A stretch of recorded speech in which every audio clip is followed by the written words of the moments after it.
الله أكبر لا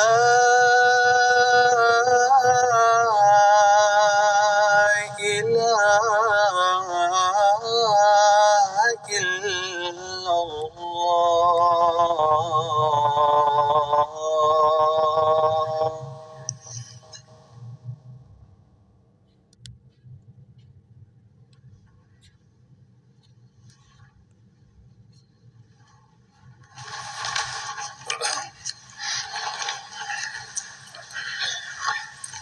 السلام علیکم ورحمۃ اللہ.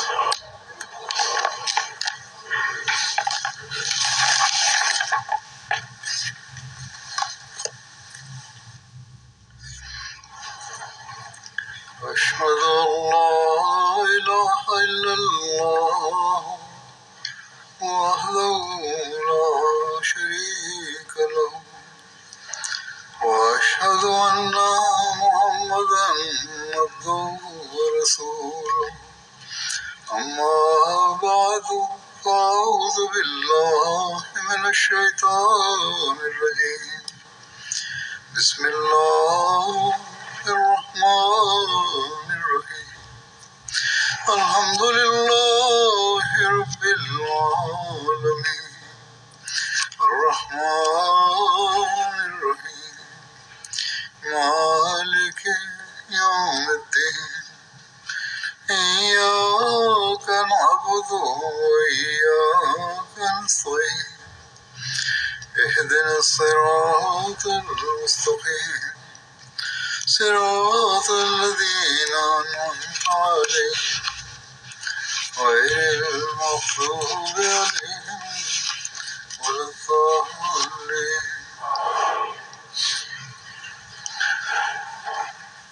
جنگ عذاب کے حوالے سے مستقبل میں ذکر ہو رہا تھا کہ کس طرح خیبر کے یہودیوں کی شکنی اور بغض کی وجہ سے کفار کا ایک لشکر تیار ہو کر ہوا تاکہ مسلمانوں پر حملہ کر کے انہیں ختم کیا جا سکے.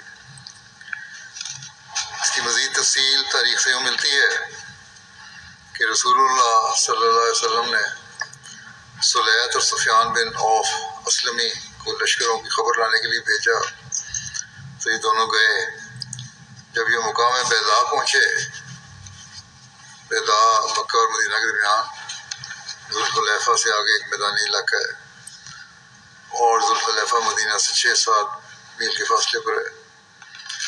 بہرحال ان دونوں کی طرف ابو سفیان کے گھوڑ سوار متوجہ ہوئے. یہ دیکھے دشمن کی ان کو نظر پڑ گئی تو یہ دونوں لڑتے ہوئے شہید ہو گئے. ان دونوں کو رسول اللہ صلی اللہ علیہ وسلم کے پاس لایا گیا اور ایک قبر میں دفن کیا گیا. لکھا ہے کہ جب خندق کھودنے کا فیصلہ ہو گیا تب رسول اللہ صلی اللہ علیہ وسلم اپنے گھوڑے پر سوار ہوئے اور آپ صلی اللہ علیہ وسلم کے ساتھ کئی مہاجرین اور انصار بھی تھے.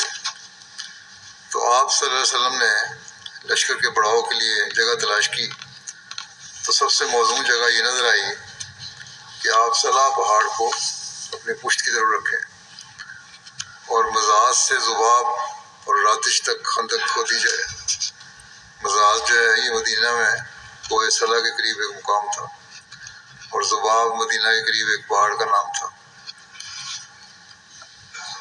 راتش مدینہ کے قلعوں میں سے ایک قلعہ تھا، یہ یہود کا قلعہ تھا. یہ بھی کہا جاتا ہے کہ ذباب کے مشرق میں واقع ایک چھوٹا پہاڑ تھا. تو اس دن خندق کا کام شروع ہوا اور مسلمانوں نے بنو قریظہ سے کھدائی کے بہت سے آلات، کدالیں، بڑے کلہاڑے، بیلچے وغیرہ مستعار لیے اور رسول اللہ صلی اللہ علیہ وسلم نے خندق کی ہر جانب کی کھدائی ایک قوم کے سپرد کر دی. آپ نے صحابہ کو 10-10 کی ٹولیوں میں تقسیم فرمایا اور ہر 10 افراد کے لیے قریباً 40 گز کا ٹکڑا مقرر کیا. رسول اللہ صلی اللہ علیہ وسلم نے خود بھی کھدائی میں حصہ لیا اور مٹی اپنی پیٹھ پر اٹھائی یہاں تک کہ آپ صلی اللہ علیہ وسلم کی پشت اور پیٹھ اور پیٹ غبار آلود ہو جاتے. جو مسلمان اپنے حصے سے فارغ ہو جاتے وہ دوسرے کی مدد کے لیے پہنچ جاتے یہاں تک کہ خندق مکمل ہو گئی. یہ نہیں کہ کام مکمل ہو گیا تو بیٹھ گئے بلکہ اپنے ساتھیوں کی مدد کے لیے پہنچ جاتے تھے. خندق کھودنے میں کوئی مسلمان پیچھے نہیں رہا اور حضرت ابوبکر اور حضرت عمر کو جب ٹوکریاں نہ ملتی تو جلدی میں اپنے کپڑوں میں مٹی منتقل کرتے تھے. جو چادر ہوتی تھی اسی میں مٹی ڈال کے لے جاتے تھے. اس کی تفصیل حضرت بشیر صاحب نے بھی بیان فرمائی ہے. کہتے ہیں کہ اتنے بڑے لشکر کی نقل و حرکت کا مخفی رکھنا کفار کے لیے مشکل تھا. اور پھر حضرت صلی اللہ علیہ وسلم کا جاسوسی کا انتظام بھی نہایت پختہ تھا. چنانچہ ابھی قریش کا لشکر مکے سے نکلا ہی تھا کہ حضرت صلی اللہ علیہ وسلم کو ان کی خبر پہنچ گئی، جس پر آپ نے صحابہ کو جمع کر کے اس کے متعلق مشورہ فرمایا. اس مشورے میں ایران کے مخلص صحابی سلمان فارسی بھی شریک تھے، چونکہ سلمان فارسی عجمی طریقے جنگ سے واقف تھے، یعنی جو غیر عربوں کا طریقہ جنگ تھا اس سے واقف تھے. انہوں نے یہ مشورہ پیش کیا کہ مدینے کے غیر محفوظ حصے کے سامنے ایک لمبی اور گہری خندق کھود کر اپنے آپ کو محفوظ کر لی جائے. خندق کا خیال عربوں کے لیے بالکل نیا تھا، لیکن یہ معلوم کر کے کہ یہ طریقے جنگ دیار عجم میں عام طور پر کامیابی کے ساتھ رائج ہے، حضرت صلی اللہ علیہ وسلم نے اس چیز کو منظور فرمایا. گزشتہ خطبے میں ذکر بھی ہوا تھا کہ آپ کو اللہ تعالیٰ نے بھی بتایا تھا کہ یہ طریقہ ٹھیک ہے. بہرحال لکھا ہے کہ چونکہ مدینہ کا شہر 3 اطراف سے ایک حد تک محفوظ تھا، یعنی مکانات کی مسلسل دیواریں اور گھنے درختوں اور چٹانوں کے سلسلے کی وجہ سے یہ اطراف لشکر کفار کے اچانک حملے سے محفوظ تھیں، اور صرف شامی طرف ایسی تھی جہاں دشمن ہجوم کر کے مدینہ میں حملہ آور ہو سکتا تھا. اس لیے حضرت صلی اللہ علیہ وسلم نے اس غیر محفوظ طرف میں خندق کے کھودنے کا حکم دیا، اور آپ نے خود اپنی نگرانی میں موقع پر نشان لگا کر تقسیم کار کے اصول کے متحد خندق کو 10 ہاتھ یعنی 15 فٹ کے ٹکڑوں میں تقسیم کر کے ہر ٹکڑا 10 صحابہ کے سپرد فرما دیا. ان پارٹیوں کی تقسیم میں یہ خوشگوار اختلاف رونما ہوا کہ سلمان فارسی کس گروہ میں شامل ہوں. ہر چاہتا تھا گروہ سلمان فارسی اس میں شامل ہو. آیا وہ مہاجر سمجھے جائیں یا بوجہ اس کے کہ وہ اسلام کی آمد سے پہلے ہی مدینہ میں آئے ہوئے تھے انصار میں شمار ہوں. بوجہ اس کے کہ سلمان اس طریقے جنگ کے محرک تھے اور ویسے بھی ایک مستعد اور باوجود بوڑھے ہونے کے مضبوط آدمی تھے. ہر فرقہ ان کو اپنے ساتھ ملانا چاہتا تھا. آخری اختلاف حضرت صلی اللہ علیہ وسلم کی خدمت میں پیش ہوا. آپ نے فریقین کے دعوی سنے، جو دونوں ہر ایک نے دعویٰ کیا تھا سنا آپ نے، اور پھر مسکراتے ہوئے فرمایا کہ سلمان دونوں میں سے نہیں ہے، نہ وہ مہاجروں میں سے نہ انصار میں سے، بلکہ سلمان منا اہل بیت، یعنی سلمان میرے اہل بیت میں شمار کیے جائیں. اس وقت سے سلمان کو یہ شرف حاصل ہو گیا کہ وہ گویا حضرت صلی اللہ علیہ وسلم کے گھر کے آدمی سمجھے جانے لگے. الغرض خندق کی تجویز پختہ ہونے کے بعد صحابہ کی جماعت مزدوروں کے لباس میں مربوط ہو کر نذرانے کارزار میں نکل آئی. کھدائی کا کام آسان کام نہیں ہوتا، بڑا مشکل کام تھا. پھر یہ موسم بھی سردی کا تھا، جس کی وجہ سے انہیں یہاں میں صحابہ نے سخت تکالیف اٹھائیں، اور چونکہ دوسرے کاروبار بالکل بند ہو گئے تھے اس لیے وہ لوگ جن کا کام روز کی روٹی کمانا تھا، اور صحابہ میں ایسے لوگوں کی کمی نہیں تھی، روز کام کرتے تھے اور پیسے ملتے تھے ان کو کھانے کے لیے، ان کو تو ان دنوں میں بھوک اور فاقہ کشی کی مصیبت بھی برداشت کرنی پڑی. اور چونکہ صحابہ کے پاس نوکر اور غلام بھی نہ تھے، اس لیے سب صحابہ خود اپنے ہاتھ سے کام کرنا پڑتا. جو 10 کی ٹولیاں مقرر ہوئی تھیں، انہوں نے اپنے کام کی اندرونی تقسیم اس طرح کی تھی کہ کچھ آدمی کھدائی کرتے تھے اور کچھ کھدی ہوئی مٹی اور پتھروں کو ٹوکریوں میں بھر بھر کر اپنے کندھوں پر لاد کر باہر پھینکتے جاتے تھے۔ حضرت صلی اللہ علیہ وسلم کی بیشتر حصہ اپنے وقت کا خندق کے پاس گزارتے تھے اور بسا اوقات خود بھی صحابہ کے ساتھ مل کر کھدائی اور مٹی کی ڈلائی کا کام کرتے تھے۔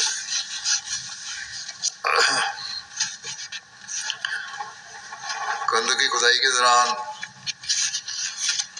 تازہ دم رکھنے کے لیے شعر بھی پڑھے جاتے تھے۔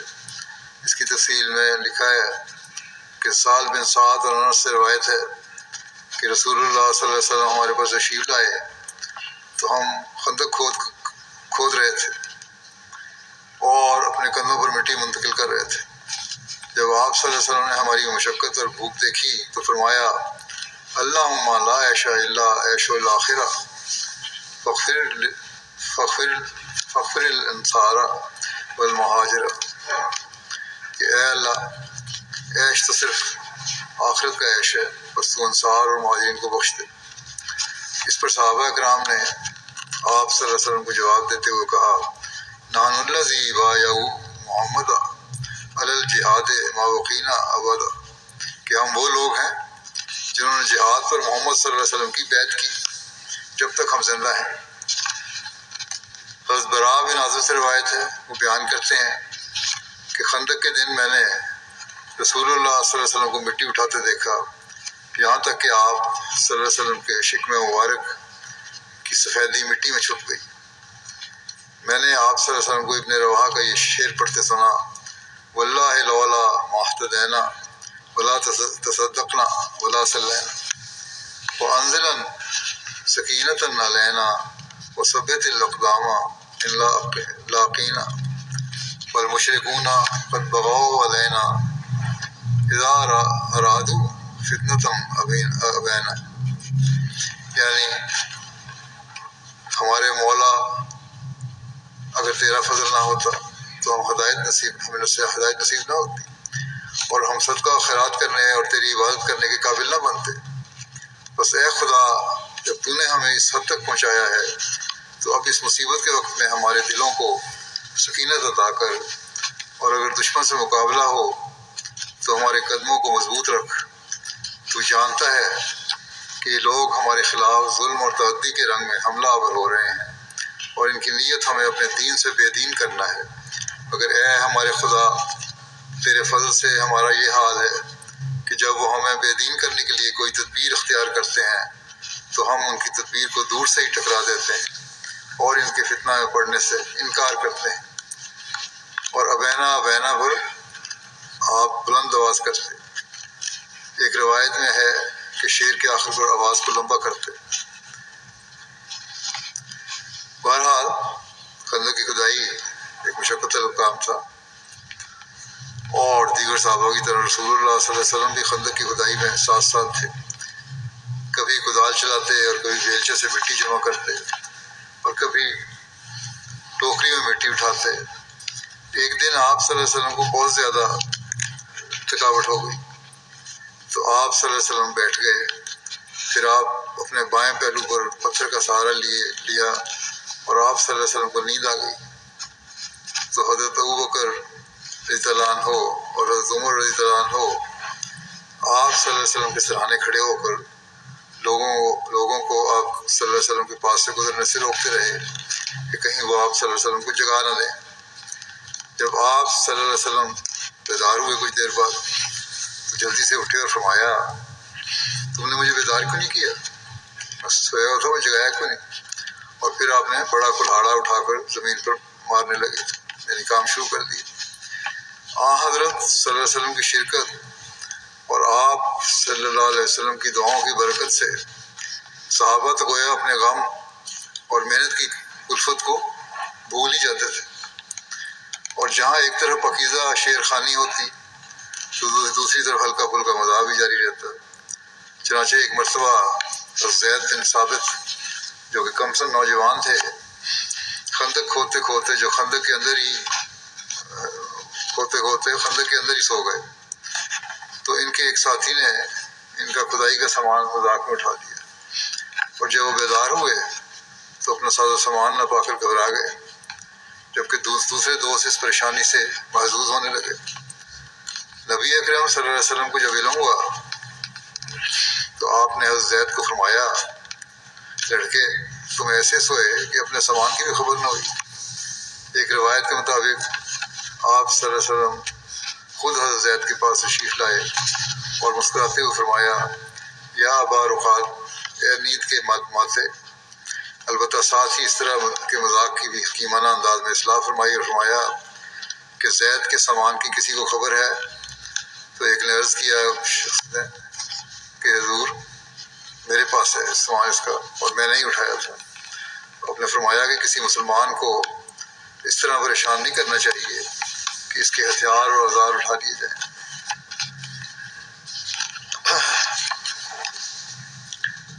صحابہ کی مسلسل شبانہ روز محنت اور حضور صلی اللہ علیہ وسلم کی دعاؤں کی برکت سے یہ خندق مکمل ہو گئی۔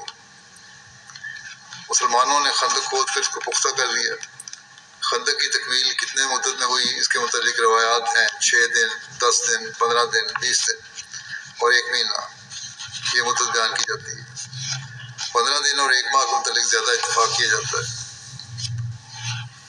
اس خندق کی لمبائی تقریباً 6000 گز یا کوئی 3.5 میل تھی، چوڑائی 9 ہاتھ اور گہرائی 7 ہاتھ، 1 ہاتھ 1.5 فٹ کا بیان کیا جاتا ہے۔ اس طرح چوڑائی 13-14 فٹ اور گہرائی 10-11 فٹ بنتی ہے۔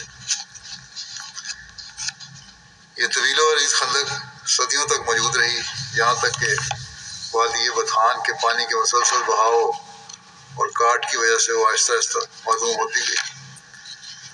بطحان جو ہے یہ بھی مدینہ کے 3 مشہور وادیوں میں سے ایک وادی ہے، باقی 2 وادیاں عقیق اور وادی کنا ہے۔ وہ خندق کچھ تو لوگوں نے بھر دی تھی تاکہ اس کے آر پار جانے کے لیے راستے بن جائیں، اور باقی ماندہ وادی بطحان کے نالے کی بھل سے بھر گئی۔ بھل کہتے ہیں جو دریا سے پانی، بارشوں کا پانی آتا ہے، مٹی کٹ آتا ہے، اس کے ساتھ مٹی آتی ہے، وہ جمع ہوتی رہتی ہے، اس سے بھر گئی۔ 6 صدی ہجری کے مشہور مورخ مدینہ حافظ ابن نجار لکھتا ہے کہ جہاں تک خندق کا تعلق ہے وہ آج بھی ہمارے دور میں موجود ہے، البتہ اس نے ایک نالے کی شکل اختیار کر لی ہے۔ اس کی دیوار بہت ساری جگہوں سے منہدم ہو چکی ہے اور کھجور کے درختوں کی کثیر تعداد اس کے اندر اگ چکی ہے۔ 9ویں صدی ہجری کے مصنف لکھتے ہیں کہ آج اس خندق میں سے کچھ بھی نہیں بچا۔ 600 سال تک تو یہ قائم رہی۔ 9ویں صدی میں وہ کہتے ہیں کوئی نشان نہیں، سوائے اس کے اس کا محل وقوع اس ندی سے معلوم ہو پڑ جاتا ہے جو کہ وادی بطحان کا حصہ ہے اور اس کی جگہ بہہ رہی ہے۔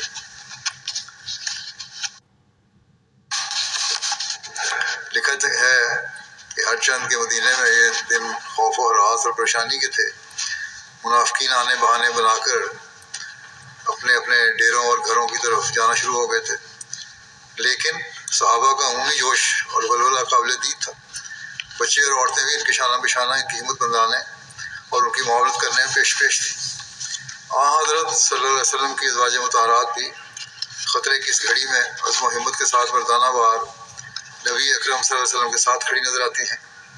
خندق چونکہ مدینے سے باہر کھودی جا رہی تھی اور حضرت صلی اللہ علیہ وسلم اکثر و بیشتر یہیں رہتے تھے، اور مدینہ کی عورتیں اور بچوں کو مدینہ میں بعض مضبوط قلعوں میں منتقل کر دیا گیا تھا، اس لیے کبھی تو حضرت عائشہ آپ صلی اللہ علیہ وسلم کو تشریف لے آتی اور چند دن رہتی، پھر حضرت ام سلمہ چند دن رہتی، پھر حضرت زینب چند دن رہتی، اور باقی تمام ازواج مطہرات بنو حارثہ کے مضبوط قلعے میں تھیں۔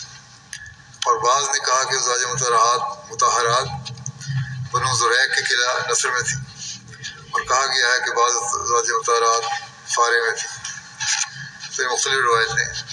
فارے جو ہے یہ مدینہ میں حضرت حسان بن ثابت کا قلعہ تھا۔ خندق کی کھدائی کے وقت بعض معجزات بھی ہوئے۔ ان میں سے کھدائی کے دوران چٹان نہ ٹوٹنے کے والا واقعہ بھی بیان کیا جاتا ہے کہ روایت میں ہے کہ خندق کی کھدائی کے دوران ایک سخت اور پتھریلی جگہ آ گئی اور صحابہ سخت کوشش کے باوجود اس جگہ کی کھدائی سے عاجز آ گئے۔ آخر انہوں نے حضرت صلی اللہ علیہ وسلم کے پاس حاضر ہو کر فریاد کی۔ آپ نے کدال لی اور اس جگہ ماری تو وہ پتھریلی زمین ریت کی طرح بھربھرا گئی۔ ایک روایت میں یوں ہے کہ حضرت صلی اللہ علیہ وسلم نے کچھ پانی منگوایا اور اس میں اپنا لعاب دہن ڈالا، پھر آپ نے اللہ تعالیٰ سے دعا مانگی اور اس کے بعد یہ پانی اس پتھریلی زمین پر چھڑک دیا۔ وہاں جو صحابہ اس وقت موجود تھے ان میں سے بعض کہتے ہیں کہ قسم ہے اس ذات کی جس نے حضرت صلی اللہ علیہ وسلم کو سچائی دے کر ظاہر فرمایا ہے کہ یہ پانی پڑتے ہی وہ زمین ملائم ہو کر ریت کی طرح ہو گئی۔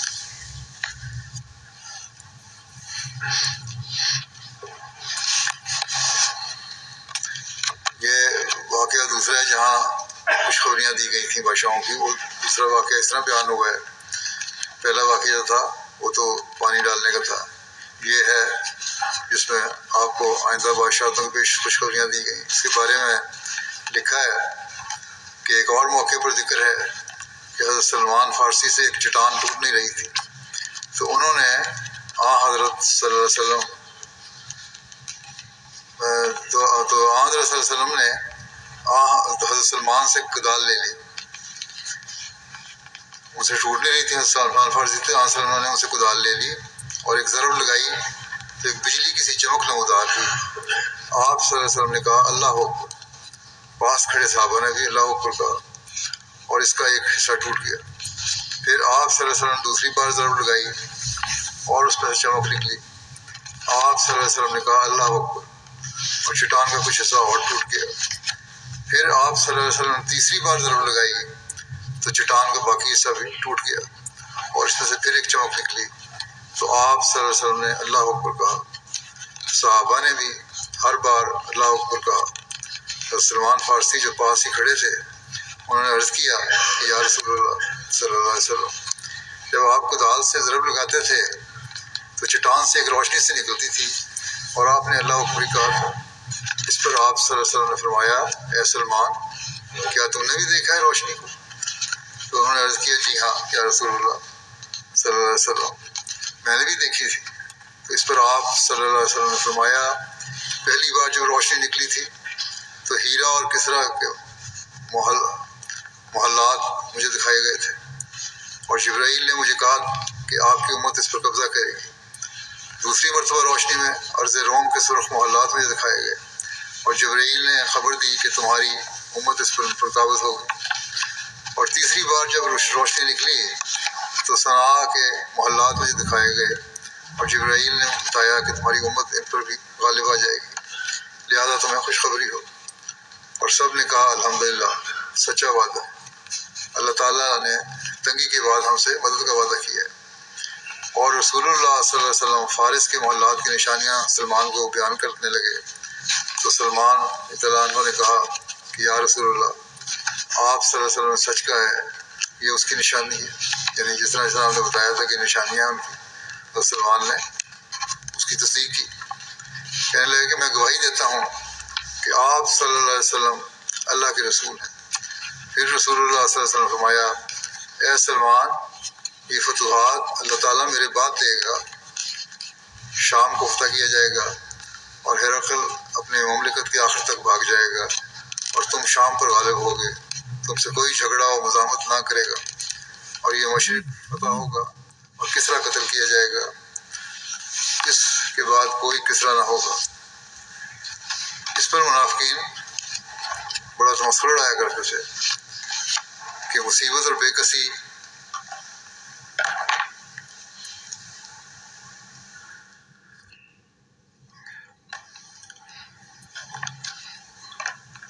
مسکر اڑاتے تھے کہ مصیبت اور بے کسی اور خوف و ہراس کے اس عالم میں اس عظیم الشان لیکن بظاہر غیر ممکن بشارت سے مومنوں کا ایمان تو اور بڑھ گیا ہے۔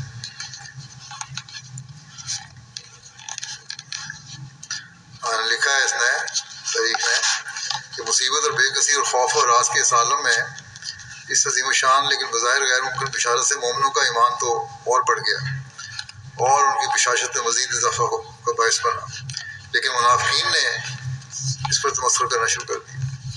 منافقین نے کہا کہ محمد صلی اللہ علیہ وسلم تمہیں یہ خبر دے رہے ہیں کہ وہ یثرب سے ہیرا کے محل اور کسرا کے شہر دیکھ رہے ہیں اور تم وہ فتح کرو گے، حالانکہ تم یہاں اپنے بچاؤ کے لیے خندقیں کھود رہے ہو اور تم میں اتنی بھی طاقت نہیں ہے کہ تم یہاں سے نکل سکو اور کچھ دور قضائے حاجت کے لیے جا سکو۔ اس موقع پر منافقین کی اس کیفیت کا اظہار اللہ تعالیٰ نے اس آیت میں کیا ہے، فرمایا کہ وَيَقُولُ الْمُنَافِقُونَ وَالَّذِينَ فِي قُلُوبِهِم مَّرَضٌ مَّا وَعَدَنَا اللَّهُ وَرَسُولُهُ إِلَّا غُرُورًا۔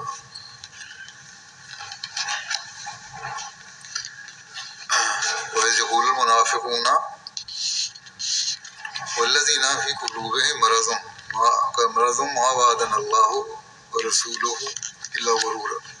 اور جب منافقوں نے اور ان لوگوں نے جن کے دلوں میں مرض تھا کہا ہم سے اللہ اور اس کے رسول نے دھوکے کے سوا کوئی وعدہ نہیں کی، لیکن دیکھنے والوں نے پھر دیکھا کہ چند ہی سالوں کے اندر اندر حضرت ابوبکر اور حضرت عمر کے عہد خلافت میں سارے شہر اور محلات فتح ہوئے اور یہی بے بس اور بے کس فاقہ کش مومنین ان محلات کے وارث بنے۔ حضرت سلمان فارسی بیان کرتے ہیں کہ یہ تمام فتوحات میں نے دیکھی ہیں۔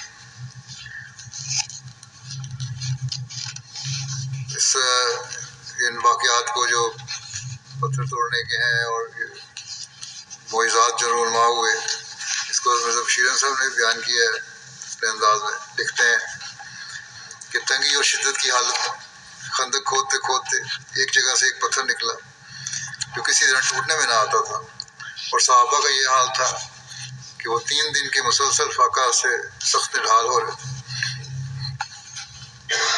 آخر تنگ آ کر وہ حضرت صلی اللہ علیہ وسلم کی خدمت میں حاضر ہوئے اور عرض کیا کہ ایک پتھر ہے جو ٹوٹنے میں نہیں آتا۔ اس وقت آپ کا بھی یہ حال تھا کہ بھوک کی وجہ سے پیٹ پر پتھر باندھ رکھا تھا، مگر آپ صلی اللہ علیہ وسلم فوراً وہاں تشریف لے گئے اور ایک کدال لے کر اللہ کا نام لیتے ہوئے اس پتھر پر ماری۔ لوہے کے لگنے سے پتھر میں سے ایک شعلہ نکلا جس پر آپ نے زور کے ساتھ اللہ اکبر کہا اور فرمایا کہ مجھے مملکت شام کی کنجیاں دی گئی ہیں، اور خدا کی قسم اس وقت شام کے صرف محلات میری آنکھوں کے سامنے ہیں۔ اس طرح ضرب سے وہ پتھر کسی قدر شکستہ ہو گیا۔ دوسری دفعہ آپ نے پھر اللہ کا نام لے کر کدال چلائی اور پھر ایک شعلہ نکلا جس پر آپ نے پھر اللہ اکبر کہا اور فرمایا اس دفعہ مجھے فارس کی کنجیاں دی گئی اور بتائن کے سفید محلات مجھے نظر آ رہے ہیں۔ اس دفعہ پتھر کسی قدر زیادہ شکستہ ہو گیا۔ تیسری دفعہ پھر آپ نے کدال ماری، اس کے نتیجے میں پھر ایک شعلہ نکلا اور آپ نے پھر اللہ اکبر کہا اور فرمایا اب مجھے یمن کی کنجیاں دی گئی اور خدا کی قسم صنعاء کے دروازے مجھے اس وقت دکھائے جا رہے ہیں۔ اس وقت وہ پتھر بالکل شکستہ ہو کر اپنی جگہ سے گر گیا، اور ایک روایت میں یوں ہے کہ حضرت صلی اللہ علیہ وسلم نے ہر موقع پر بلند آواز سے تکبیر کہی اور پھر بعد میں صحابہ کے دریافت کرنے پر آپ نے یہ کشوف بیان فرمائے، اور مسلمان اس عارضی روگ کو دور کر کے پھر اپنے کام میں مصروف ہو گئے۔ حضرت صلی اللہ علیہ وسلم کی نظارے عالم کشف سے تعلق رکھتے تھے، گویا اس تنگی کے وقت میں اللہ تعالیٰ نے آپ کو مسلمانوں کی آئندہ فتوحات اور فراخیوں کے مناظر دکھا کر صحابہ میں امید و شگفتگی کی روح پیدا فرمائی، مگر بظاہر حالات یہ وقت ایسا تنگی اور تکلیف کا وقت تھا کہ منافقین مدینہ نے ان وعدوں کو سن کر مسلمانوں پر پھپتیاں اڑائیں کہ گھر سے باہر قدم رکھنے کی طاقت نہیں اور کیسر و کسرا کی مملکتوں کے خواب دیکھے جا رہے ہیں، اور خدا کے علم میں یہ ساری نعمتیں مسلمانوں کے لیے مقدر ہو چکی تھیں۔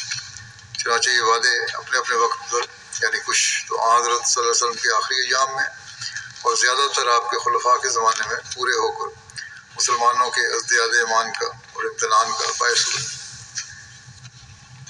حضرت مسلم رضی اللہ تعالیٰ عنہ نے اس بارے میں لکھا ہے، آپ فرماتے ہیں کہ جب خندق کھودی جا رہی تھی تو زمین میں سے ایک ایسا پتھر نکلا جو کسی طرح لوگوں سے ٹوٹتا نہیں تھا۔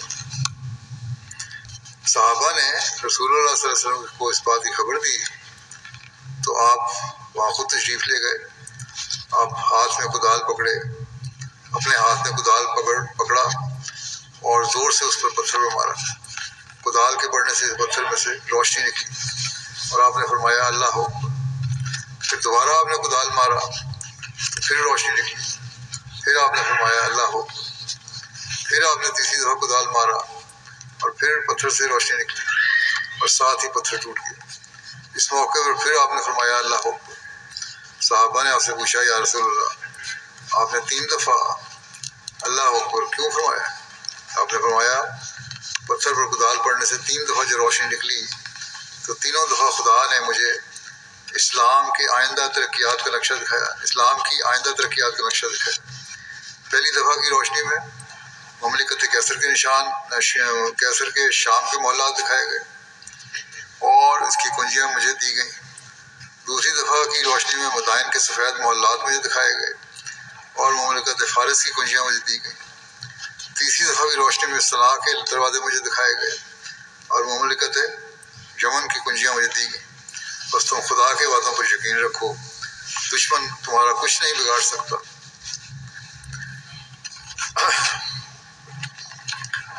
معجزات جو دنیا میں ہوتے رہے.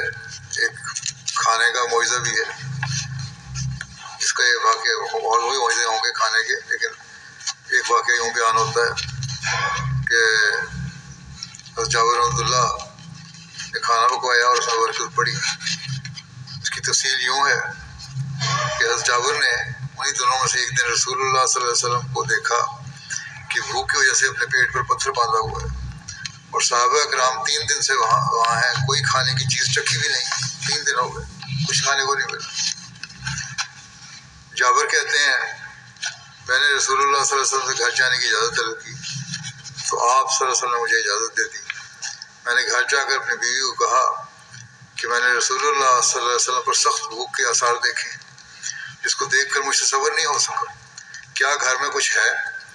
اس نے کہا گھر میں 1 سا جو کا یعنی 2.5 سے کچھ کم جو ہے اور بکری کا بچہ ہے. تو بیوی نے وہ برتن نکالا جس میں 1 سا جو تھا اور کہتے ہیں میں نے بکری کا بچہ ذبح کیا. اہلیہ نے جو پیسے اور میں نے گوشت کی ہنڈیا میں ڈال دیا، گوشت کو ہنڈیا میں ڈال دیا.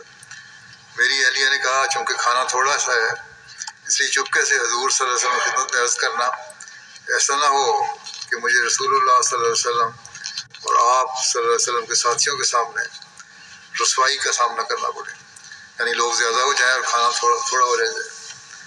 بیان کرتے ہیں کہ میں نے رسول اللہ صلی اللہ علیہ وسلم کی خدمت میں حاضر ہوا، میں رسول اللہ صلی اللہ علیہ وسلم کی خدمت میں حاضر ہوا اور چپکے سے عرض کیا یا رسول اللہ صلی اللہ علیہ وسلم ہمارے پاس تھوڑا سا کھانا ہے. آپ صلی اللہ علیہ وسلم اور آپ صلی اللہ علیہ وسلم کے ساتھ 1 یا 2 آدمی تشریف لے چلے. تو آپ صلی اللہ علیہ وسلم نے اپنی انگلیوں کو میری انگلیوں میں ڈال دیا اور پوچھا کتنا ہے؟ میں نے بتایا کہ یہ اتنا ہے. تو آپ صلی اللہ علیہ وسلم نے فرمایا بہت ہے اور طیب ہے، تم گھر جاؤ اور اپنی بیوی سے کہو کہ میرے آنے تک ہنڈیا کو نیچے نہ اتارے اور روٹی پکانا شروع نہ کرے. اور رسول اللہ صلی اللہ علیہ وسلم نے آواز لگائی اے خندق والو، جابر نے تمہارے لیے کھانا تیار کیا ہے، آ جاؤ. اور رسول اللہ صلی اللہ علیہ وسلم لوگوں سے آگے آگے چلنے لگے اور مجھے اتنی شرم آئی کہ اس کو صرف اللہ تعالیٰ ہی جان سکتا ہے. میں نے دل میں کہا یہ تو بہت زیادہ لوگ آ گئے ہیں، 1 سا جو اور بکری کے بچے پر اتنے لوگوں کا آنا اللہ کی قسم رسوائی ہے. میں گھر میں اپنی بیوی کے پاس گیا تو میں نے سارا ماجرا بیان کیا اسے کہ نبی کریم صلی اللہ علیہ وسلم اپنے ساتھ مہاجرین اور انصار کو لے کے آ رہے ہیں. اہلیہ نے کہا کہ تیرا بھلا ہو، میں نے تمہیں کہا بھی تھا کہ چپکے سے عرض کرنا.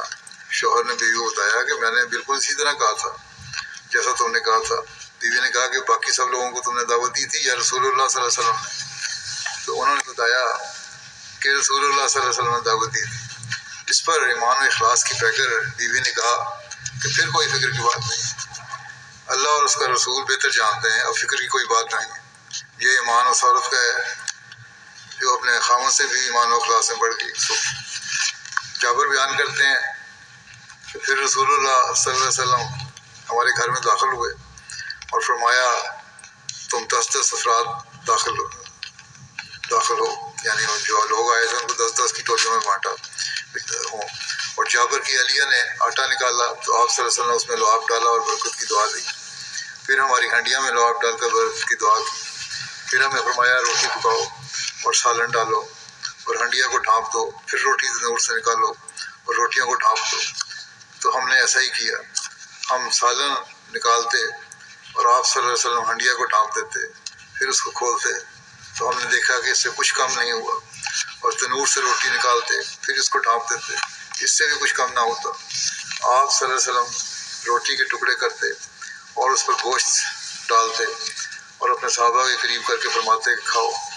جب ایک جماعت سیر ہو جاتی وہ چلے جاتے، پھر دوسرے کو بلاتے، یہاں تک کہ 1000 افراد نے وہ کھانا کھایا اور سب چلے گئے، اور ہماری ہنڈیاں پہلے کی طرح جوش مار رہی تھی اور ہمارا آٹا پہلے کی طرح پڑا تھا۔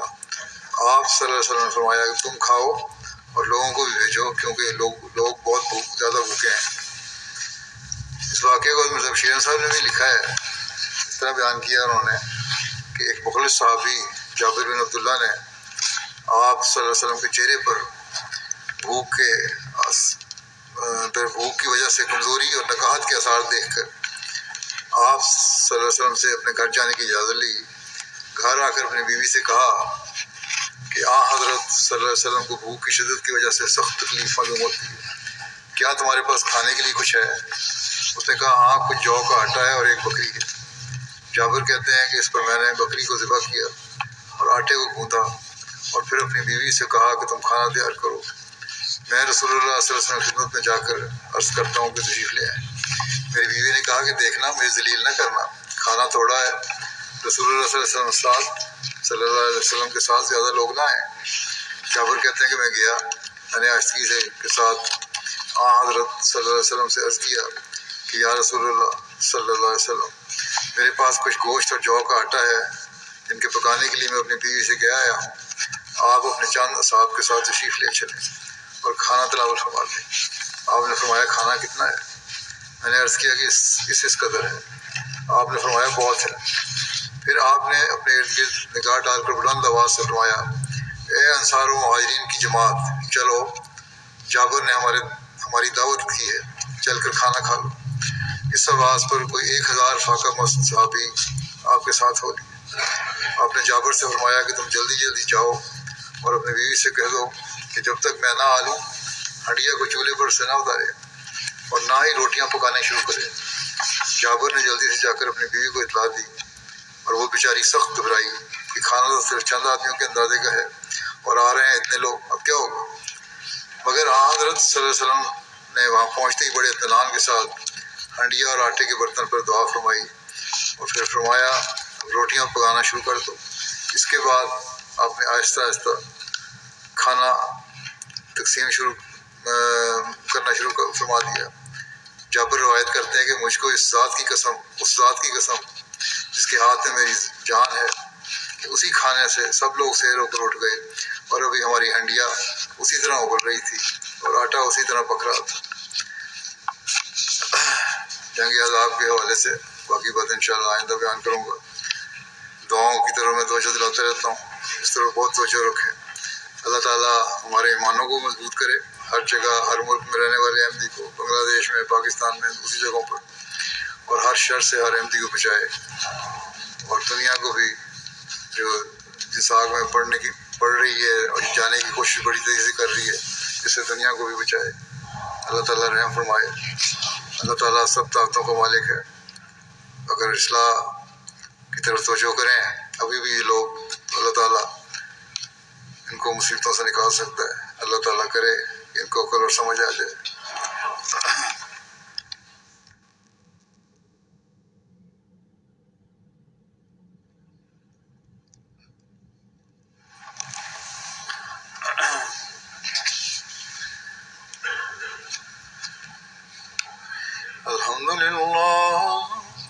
الحمد لله نحمده ونستعينه ونستغفره ونؤمن به ونتوكل عليه ونعوذ بالله من شرور أنفسنا ومن سيئات أعمالنا من يهده الله فلا مضل له ومن يضلل فلا هادي له ونشهد أن لا إله إلا الله ونشهد أن محمدا عبده ورسوله عباد الله رحمكم الله إن الله يأمر بالعدل والإحسان وإيتاء ذي القربى وينهى عن الفحشاء والمنكر والبغي يعظكم لعلكم تذكرون واذكروا الله يذكركم وادعوه يستجب لكم ولذكر الله أكبر